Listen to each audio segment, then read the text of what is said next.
English నేర్చుకుని అనర్గళంగా మాట్లాడాలనుకుంటున్నారా? అయితే వెంటనే కాల్ చేసి రిజిస్టర్ అవ్వండి. నమస్తే రమ్మగారు. నమస్తే జయ. రమ్మగారు ఏదన్నా సరదా కథ చెప్పండి రమ్మగారు ఒకటి. ఒక ఊళ్ళోనట నలుగురు ఫ్రెండ్స్ ఉండేవాళ్ళు. వీళ్ళకి కొంచెం పర్వాలే ఆస్తి స్వాస్తి కొంచెం కొంచెం ఉన్నాయి, బాగానే. ఎంతసేపు దొంగ వేషాలు వేసేవాళ్ళు. ఎవరో ఒకళ్ళని మోసం చేయటం, దారిపోయే వాళ్ళని బోల్తా కొట్టించడం, ఎవరినైనా కొంచెం చిన్నగా నాటకం ఆడి వాళ్ళ డబ్బులు లాగేయటం, పేకాటాన్ని మొదలుపెట్టి చివరికి పెద్ద పెద్ద పందాలు పెట్టించి అవతల వాళ్ళ డబ్బంతా ఊడగొట్టేయటం, ఇలాంటివి చాలా చేసేవాళ్ళు. ఆ ఊళ్ళో వాళ్ళంతా బాబోయ్ వీళ్ళతో పడలేని రా అనుకునేవాళ్ళు. అయితే ఎవరో ఒకడిని, ఒక బకరాన్ని వెతుక్కుంటూ ఉండేవాళ్ళు అనమాట. సరే ఏమనుకున్నారు, మన ఊళ్ళో వాళ్ళందరినీ మనం లైన్లో పెట్టేశాం, కొత్త ఊరు వెళ్ళి ఎక్కడికైనా వెళ్ళి ఏదైనా సంపాదించుకోవాలి, బాగా ఇప్పుడంతా చిన్న చిన్నవి సంపాదనలు బాగా సంపాదించుకోవాలని భావించారు. సరే ఇంట్లో పెళ్ళాం పిల్లలు అమ్మలు అందరి మెడల్లోవి చెవుల్లోవి అన్నీ తీయించేసి వాటిని డబ్బు చేసుకుని తలా ఒక చిన్న మూటా సిద్ధం చేసుకున్నారు. పై ఊళ్ళకి వెళ్ళి బాగా సంపాదించుకొస్తామని చెప్పి బయలుదేరి వెళ్ళారు. నలుగురు ఓ పట్టణానికి చేరారు.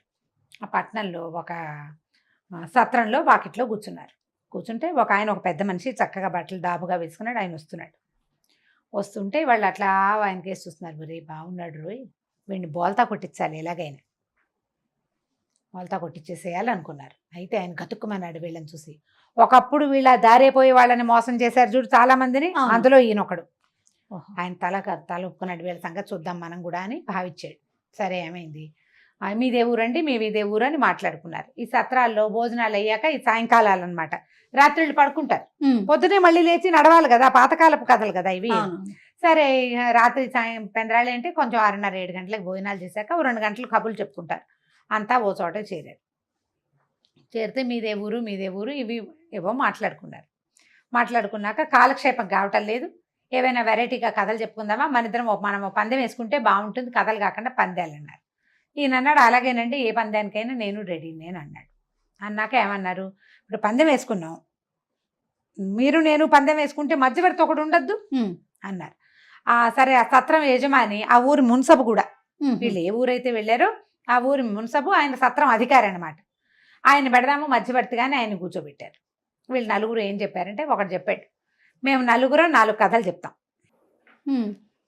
కథని కాదనకూడదు, మధ్యలో అడ్డం రాకూడదు, కావాలంటే మీరు కూడా ఓ కథ చెప్పచ్చు, కాదన లేకుండా చెయ్యాలి, కాదు అంటే మీరు మాకు డబ్బు ఇవ్వాలి, ఓయ్ అవును అంటే వాళ్ళు ఏదంటే దానికి ఒప్పుకోవాలి కదా. ఇలా కుదిర్చారు. సరే మొట్టమొదటి వాడు ఒక కథ చెప్పాడు. నాకు 2 నెలల వయసు అప్పుడు ఓసారి నేను చింత చెట్టు ఎక్కా. చింత చెట్టు మీద నుంచి పైనుంచి కిందకి చూస్తుంటే ఒక పులి వెళ్తుంది.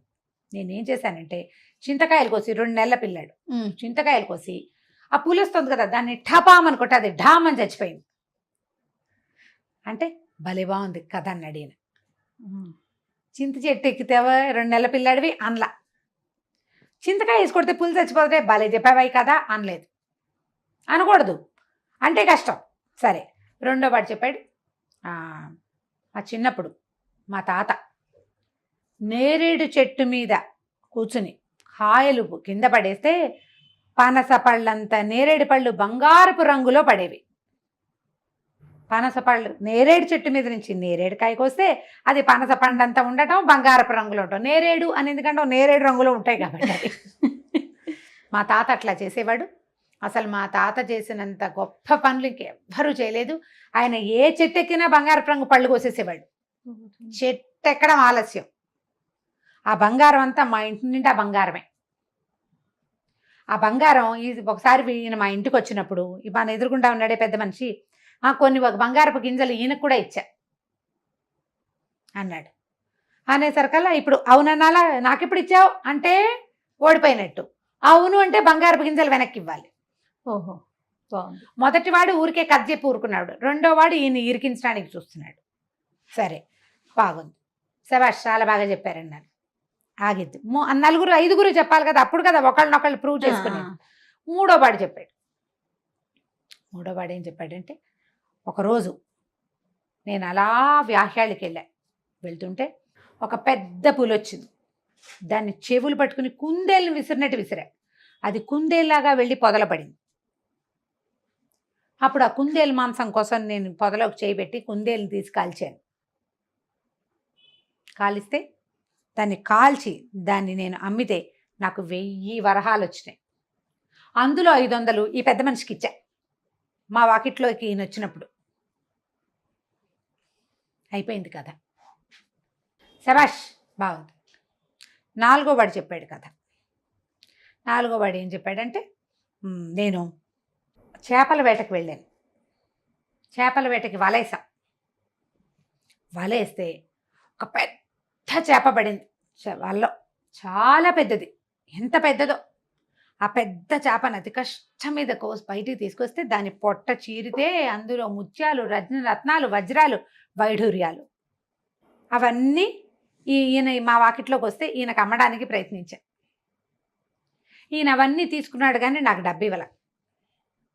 నా అంత చేపల వేటగాడు ఎవ్వరూ లేరని ఈయన నాకు కితాబిచ్చాడు మా ఊళ్ళో, కానీ డబ్బు ఇవ్వాల.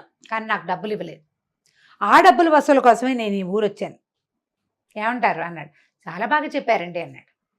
మళ్ళీ చెప్పారండి కదా, ఎంత బాగుందో అన్నాడు పెద్ద మనిషి. ఈ మున్సబ్ గారు కూడా శభాష్ అన్నాడు. ఇప్పుడు వీళ్ళు పెద్దగా టలాయించడానికి వీల్లేదు. ఈ సత్రం అధికారి, అన్నం పెట్టినవాడు, పైగా ఆ ఊరు మున్సబు. ఎక్కువ టకుటమార వేషాలు వేస్తే ఈయనేం చేస్తాడు? కొంచెం జాగ్రత్తగా ఉన్నాడు. ఇంతకంటే గొప్ప కథ ఎవడైనా చెప్పగలడా? చెప్పలేడు. ఎందుకంటే వీళ్ళకి సంవత్సరాల తరబడి మనుషుల్ని ఇట్లా టోకరా ఇచ్చేసే పద్ధతి ఉంది. ఎలాగా? ఓ మేకపిల్లని పట్టుకుని ఇది ఏప్రిల్కి మార్చి తర్వాత ఏమొస్తుంది, ఏప్రిల్ తర్వాత మే వస్తుంది, మళ్ళీ తర్వాత దాని జూన్కి ముందు ఏమొస్తుంది అంటే మే అనిపించినట్టు. అంతే. అవతలాడు మే అని చెప్తాడు ఆటోమేటిక్గా. అంతే కదా? అవును. అలాంటి ప్లాన్ చేసి ప్రతిసారి చేసేవాళ్ళు. వీళ్ళకి చాలా అనుభవం ఉంది. దొరికేశాడు ఈయన. సంపన్న గృహస్థు, చక్కగా జరి పంచ అవి కట్టుకుని ఉన్నాడు. ఉత్తరం కూడా జరీది. ఉంగరాలు ఉన్నాయి, వేళ్ళకి మెళ్ళలో గొలుసు ఒకటి కనిపిస్తుంది, కాళ్ళకి 2 వెండి కడియాలు ఉన్నాయి, చెవులకు పోగులు ఉన్నాయి. ఖచ్చితంగా జేబులో డబ్బులు ఉంటాయి కదా అని ఊహించారు. సరే, ఇప్పుడు ఈయన చెప్పాడు. ఈయన కూడా కథ చెప్పాలి కదా. నో అనలేని కథ చెప్పాలి. నో అనకూడదు అవతల వాళ్ళు, అవునని అనాలి. ఈయనేం చెప్పాడంటే, నాది పెద్ద వ్యవసాయ క్షేత్రం, చాలా పెద్దది. పత్తి విత్తనాలు నాటుతాను నేను. అయితే పత్తి చెట్లు వస్తూ ఉంటాయి కదా, ఒక పెద్ద పత్తి చెట్టు వచ్చింది. దానికి ఇంత పువ్వు పూసింది, చాలా పెద్దది. పూసేసరికల్లా అయితే ఆ మిగిలిన చెట్లన్నీ కాయలన్నీ కోసేసుకుని పెద్ద పువ్వు పూసి కిందది కదా కాయ అవుతుంది. ఆ పెద్ద కాయ ఎప్పటికీ కోయిలా మేము, ఏమవుతుందో చూద్దామని. ఒకనాడు చిట్ట చివరికి ఆ కాయ పగిలి అందులోంచి 4 మనుషులు బయటకు వచ్చారు. ఇక్కడున్నారే 1 2 3 4 వీళ్ళు 4 వాళ్ళు. అప్పుడు నా పత్తి క్షేత్రంలో నేను పోసిన నీళ్లు తాగిన చెట్టు అది పెరిగి అందులోంచి వచ్చిన గింజలు ఎవరివి? నావే. గింజలు నావైతే గింజల బదులు మనుషులుగా పుడితే మనుషులు కూడా నావే కదా. వీళ్ళు నా బానిసలు. వీళ్ళేం చేశారు?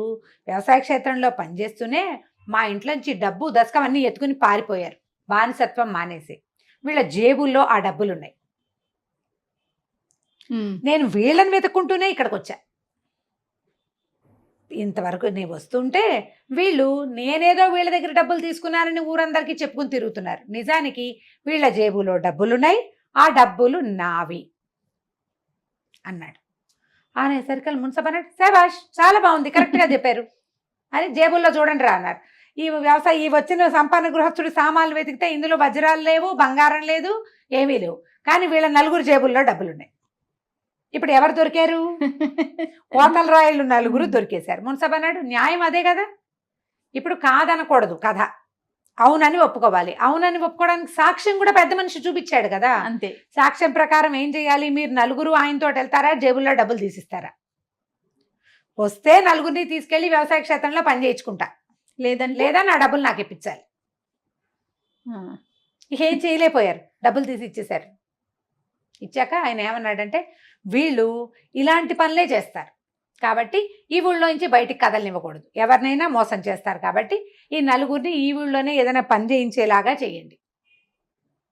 మున్సబ్ అంటే ఇప్పుడు గ్రామం తాలూకు పనులన్నీ చేయించుకుంటారు కదా, గవర్నమెంట్ పనులు. వీళ్ళు 4 ఏదో చిన్నదో రుణమో పణమో ముట్ట తెప్పి గ్రామాధికారి కింద పనిచేసే పనిలో పెట్టండి, ఇతరులతోటి మాట్లాడే అవకాశం ఇవ్వద్దు, వీళ్ళు మిగిలిన వాళ్ళు కూడా చెడగొడతాడని చెప్పాడు ఆయన. చాలా కరెక్ట్గా కుదిరింది కదా.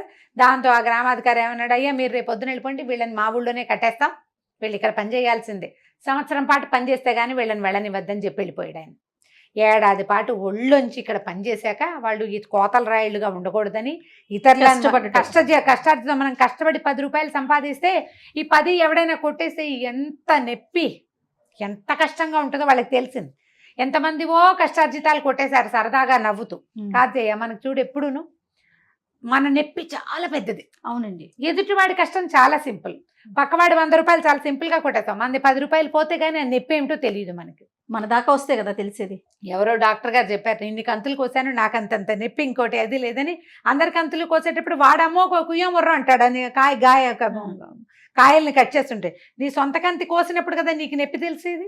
అవును కదా. ఎవరినైనా మోసం చేసే సైబర్ క్రైమ్స్ అవి ఎన్ని జరుగుతున్నాయి. వాళ్ళు ఎవ్వరు కష్టపడి సంపాదించే వాళ్ళు కాదు, వెధవలు, పారాసైట్స్, పురుగులు, అంతే కదా.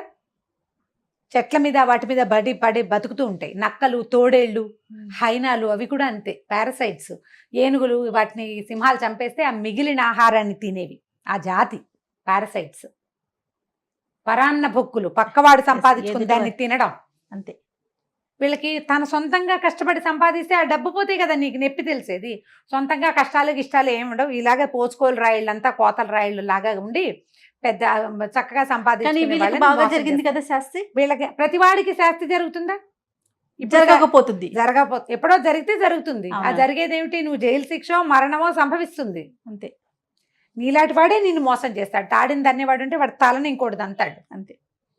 అంతేగా నువ్వు నన్ను మోసం చేస్తే ఏమిటి, అదేగా చెప్తారు కదా, జయ పొట్టివాడిని పొడుగువాడు కొడితే పొడుగువాడిని పోచమ్మ కొడుతుంది అంటారు. ఇది ఇక్కడ మన తెలంగాణ సామెత. మన వైపు ఆంధ్రలో ఏం చెప్తారంటే, ఊరివారి బిడ్డని రాచవారి బిడ్డ కొడితే, నగరివారి బిడ్డ కొడితే నగరివాడిని నారాయణుడు కొడతాడు. భగవంతుడు వేస్తాడు శిక్ష. ఊరి బిడ్డని నగరి బిడ్డ కొడతాడు, అంటే రాజుగారి అబ్బాయి, వాడిని నారాయణుడే చూసుకుంటాడు, భగవంతుడే చేస్తాడు దానికి. కాబట్టి ఇలా పోచుకోలు రాయిళ్ళుగా ఉండొద్దు. ఈ రోజుల్లో కుర్రాళ్ళు పనులు చేసుకొని చక్కగా మంచిగా పని చేసుకుని కష్టపడి పక్కవాడు సంపాదించుకున్న దాన్ని లాక్కోవటం తెలివి కాదు, అది పారాసైట్స్గా బిహేవ్ చేయటం, పరాన్న భుక్కులుగా ప్రవర్తించడం ఎంత బ్యాడ్ ప్రాక్టీసో. వాళ్ళని కల్లా తల్లిదండ్రులకి ఎంత చెడ్డ పేరో దానివల్ల పాపం కదా. ఎవరు మన పిల్లలు చెడ్డవాళ్ళు అవ్వాలని కోరుకుంటామా? ఏ తల్లిదండ్రి కోరుకోరు. మంచి పిల్లలు అవ్వాలనుకుంటాం. ఇలా దుర్మార్గులుగా ప్రవర్తిస్తే ఎట్లా మరి? చూడు కథ ఎంత బాగుందో కదా. కథ బాగుంది. తెలుగులో ఉన్న అన్ని తిట్లు తిట్టారు మీరు. నిజం రామ్ గారు కదా. నిజంగా పిల్లలకి చెప్పాల్సిన కథ చాలా బాగుందండి. నమస్తే. నమస్తే.